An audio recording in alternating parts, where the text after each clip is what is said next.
notre exploration des kamons, ces fascinants emblèmes familiaux japonais. Un univers visuel incroyablement riche. Oui, absolument. On parle de quelque chose comme 241 catégories principales, je crois.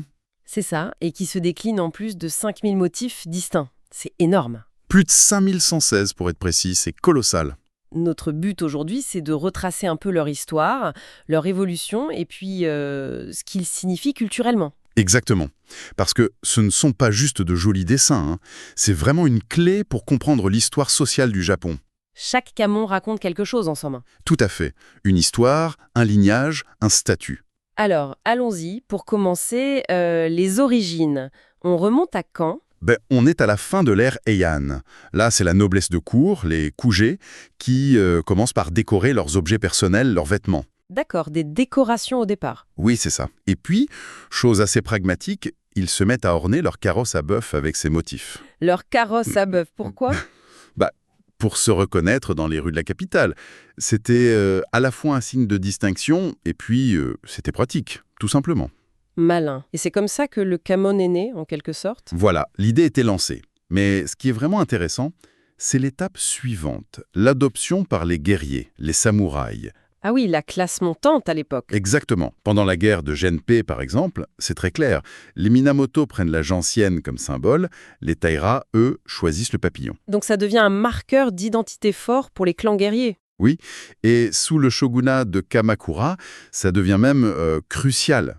Pas seulement pour marquer les terres, mais surtout sur le champ de bataille, Pour identifier qui est qui? précisément.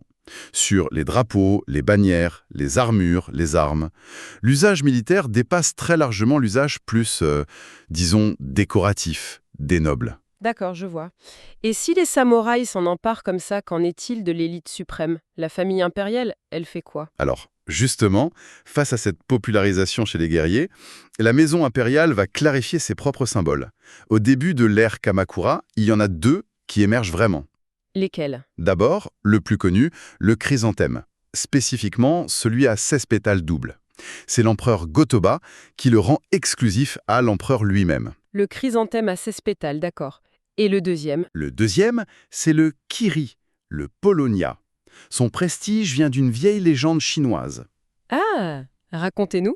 Selon la légende, le phénix, cet oiseau mythique, ne se pose que sur un Polonia. Donc l'arbre est vu comme sacré, de bon augure. D'accord, une symbolique forte. Très forte. Et l'empereur pouvait accorder le droit d'utiliser le kiri comme une récompense à des sujets particulièrement méritants. Comme Toyotomi Hideyoshi, par exemple. Tout à fait. C'est l'exemple le plus célèbre. Et ce kiri, pour montrer son importance durable, c'est encore aujourd'hui le sceau officiel du gouvernement japonais. Incroyable. Donc on a les nobles, les guerriers, l'empereur, mais est-ce que ça reste confiné à ces élites? Eh bien non, justement. L'époque d'Edo, qui est une période de paix et de prospérité, va avoir une vraie démocratisation des kamo. Ah, comment ça se manifeste? Les marchands, par exemple, qui gagnent en influence économique, se mettent à les utiliser, un peu comme des logos pour leurs entreprises, si on veut. Une sorte de branding avant l'heure. C'est un peu ça, oui. Ça montre leur réussite, leur fiabilité. Ils s'approprient les codes de l'élite. Et même les roturiers, les gens du peuple, commencent à les utiliser pour décorer leurs vêtements, par exemple. Donc ça se répand vraiment partout. Oui, on voit même apparaître ce qu'on appelle les tsumon. Ce sont des motifs devenus tellement communs, une fleur stylisée, un chrysanthème simplifié, le polonia aussi, que tout le monde peut les utiliser librement. Intéressant cette diffusion. Et j'ai lu quelque part que le shogunat Tokugawa, le pouvoir militaire de l'époque, aurait même encouragé l'usage de symboles impériaux par le peuple. C'est contre-intuitif, non? Oui, ça peut paraître étrange, mais c'était en fait une manœuvre politique assez subtile. C'est-à-dire? En encourageant la diffusion de symboles comme le chrysanthème ou le polonia, les Tokugawa cherchaient à en diluer l'exclusivité et donc l'autorité symbolique de l'empereur. Ah, d'accord. Affaiblir le prestige impérial par la banalisation du symbole. C'est fin. Très fin. Et toute cette profusion, cette diversification des usages, ça a mené logiquement à un besoin d'eux. De classifier tout ça. Il fallait bien mettre de l'ordre dans ces milliers de motifs. Comment on les a organisés? Principalement de deux façons. D'abord, par type de motif. Le plus courant, ce sont les plantes. Chrysanthème, polonia, bien sûr, mais aussi le coing, le bambou. Beaucoup de motifs végétaux. Énormément. Mais on trouve aussi des animaux, Le papillon des Taïras, les grues, des objets du quotidien, des pièces de monnaie, un cadre de pluie, et même des caractères ou des formes abstraites. D'accord, pour les motifs. Et la deuxième classification? C'était par usage. Par exemple, il y avait le jomon, qui était l'emblème officiel principal d'une famille. Le blason principal, si on veut. C'est ça.